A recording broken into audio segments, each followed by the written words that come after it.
E aí, galera, boa tarde. Vamos falar um pouquinho hoje sobre o Balancete Scorecard, né? Como a gente havia prometido. E amanhã eu quero convidar vocês para fazer a nossa aula ao vivo, para a gente discutir algumas questões específicas do Balancete Scorecard e para também a gente dar encaminhamento a outras atividades, tá? Há uma simulação bem legal que a gente vai usar amanhã na aula ao vivo. Então, eu quero trocar a aula de quarta-feira por amanhã, sendo aula ao vivo às 19 horas. A gente começou falando sobre o Balancete Scorecard, que é uma ferramenta da gestão estratégica. E o que é a gestão estratégica? O que é a estratégia?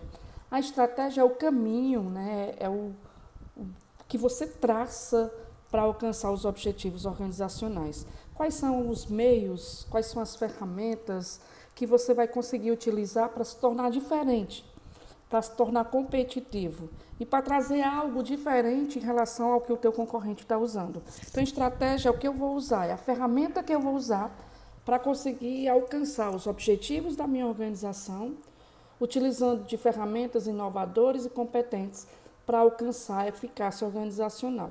Então, a gestão é justamente trabalhar com estas ferramentas. Hoje, bastante indispensável, né? No empreendedorismo, nos negócios e na gestão. Então, a gente trouxe o Balancete Scorecard e eu definia como sendo o mapa gerencial de uma aeronave, o formato da gestão, o controle da aeronave, o plano de controle de uma aeronave, que é algo bastante complexo, né, que precisa funcionar corretamente, porque caso a aeronave sofra uma pane, basicamente todos os seus tripulantes estão postos à morte. Assim também é na organização. Caso os gestores, os donos das empresas não consigam manter o controle, manter o planejamento, manter os recursos bem utilizados, aquela empresa está fadada à morte, a acabar. Especialmente nesses momentos, né, como a gente já havia falado na aula ao vivo, das crises, da competitividade cada vez mais acirrada, da necessidade da digitalização. Então, o Balancete Scorecard é aquele que controla, gerencia e desenvolve estratégias para que as empresas consigam alcançar seus objetivos organizacionais. E aí eu quero dizer para vocês que existem alguns autores, como eu já mostrei nos slides, que vocês podem utilizar para aprofundar, né? Os dois autores principais do Balancete Scorecard é Kaplan e Norton, e eles têm um livro, Kaplan e Norton na Prática, que fala como utilizar o Balancete Scorecard na prática, e eu quero que vocês procurem se aprofundar isso, já que o desafio da disciplina é você conseguir aplicar em uma empresa alguma ferramenta, algum modelo e alguma perspectiva desse Balancete Scorecard, né? Eu falava que a gestão estratégica ela é um entrelaçado, uma conjuntura integrada das mais diversas áreas da gestão, como a gestão financeira, a gestão da qualidade, dos processos, de pessoas, a gestão do cliente e a gestão da inovação. E entre outras, né? Eu citei só como exemplo.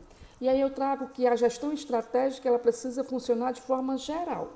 E se você ainda não conhece bem dos passos do planejamento estratégico, aquele clássico, básico, você precisa também rever esse conteúdo, né? Que vai desde a concepção da empresa, declarando a sua missão, a sua visão e os seus valores. Vou falar aqui de forma bem rápida, mas amanhã, se vocês quiserem, a gente aprofunda nesse conteúdo.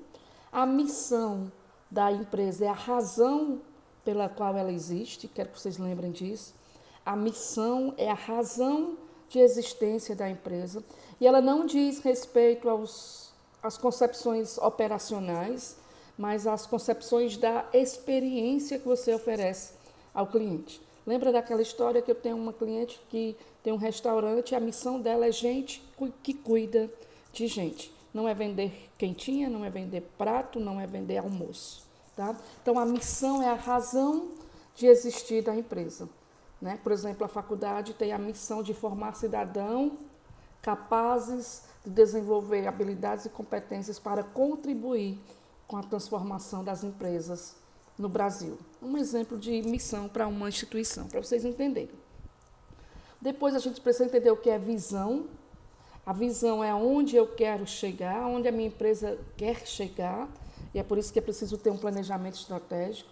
Antigamente a gente fazia visão para 5 anos, hoje a gente faz anualmente, ou no máximo 2 anos, e a gente revisa isso pela dinâmica do mercado, pela concorrência que o mercado apresenta. A visão é onde eu quero chegar.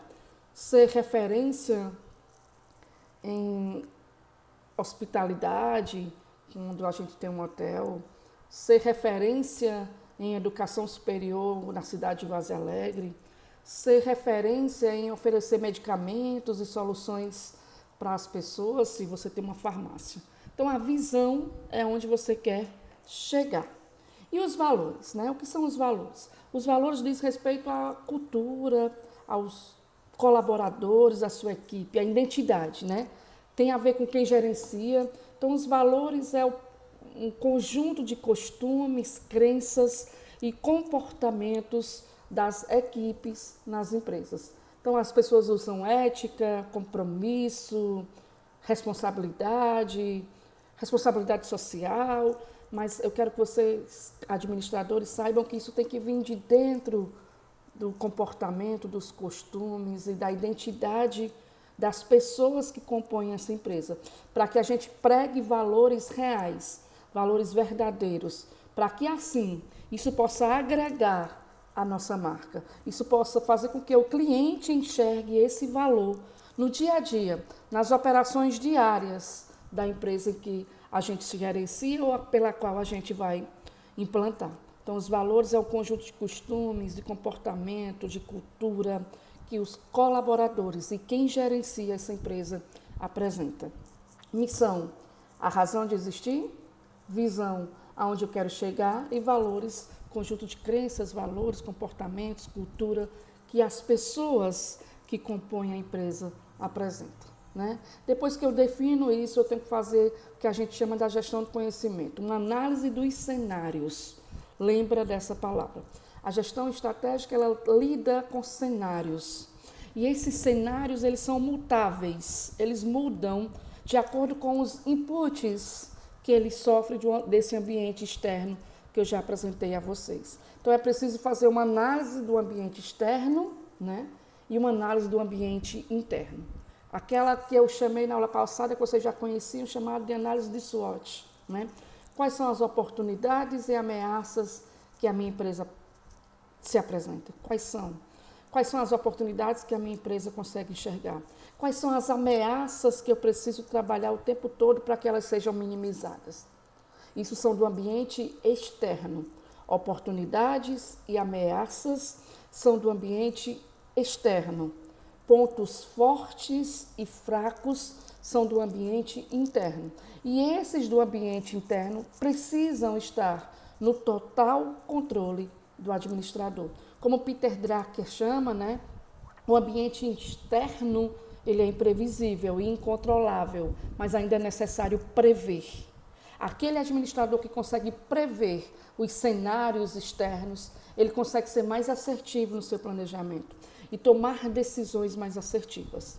O ambiente interno, não. Ele precisa ter o total controle do administrador, porque diz respeito à empresa dele, aos processos dele, né? Quais são, Erilúcia, aí os fatores do ambiente interno? Os colaboradores, os produtos, o ambiente, tudo aquilo que está dentro da tua organização é do ambiente interno e pode ser forças ou fraquezas. Aquilo que está fora no ambiente externo, que você não pode controlar. Por quê, Lúcia? Você pode controlar a política, uma lei que vai ser sancionada na sua cidade e pode mudar seu planejamento? Não.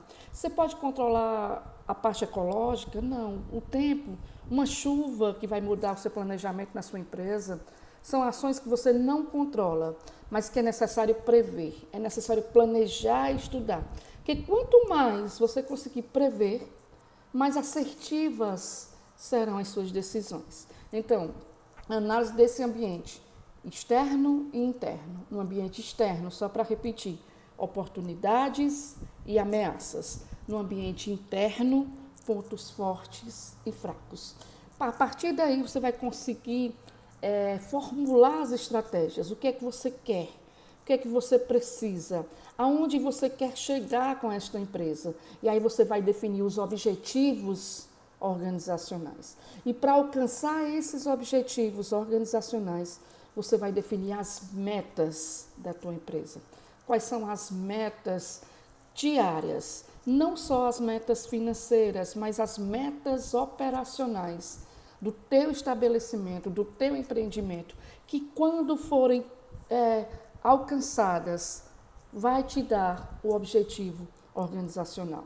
São os conjuntos de metas diárias que te possibilitam alcançar os objetivos organizacionais da tua empresa. E a partir daí, a trabalhar com indicadores gerenciais e financeiros e implementar um modelo de liderança dentro da tua empresa que possa contribuir para o alcance dessas estratégias e desses objetivos organizacionais. Então, a estratégia caminha mais ou menos nesta linha, né? Para que você possa entender como é que deve acontecer o funcionamento de uma empresa planejada.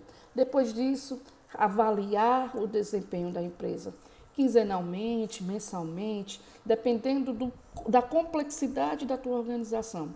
Avaliar e retomar este planejamento, porque esse trabalho ele é cíclico, ele é constante. Planejar, dirigir, controlar, avaliar, isto é cíclico e ele precisa ser uma constante dentro do teu estabelecimento, precisa ser uma constante dentro da tua empresa, ok? Então, é mais ou menos assim que caminha o planejamento organizacional.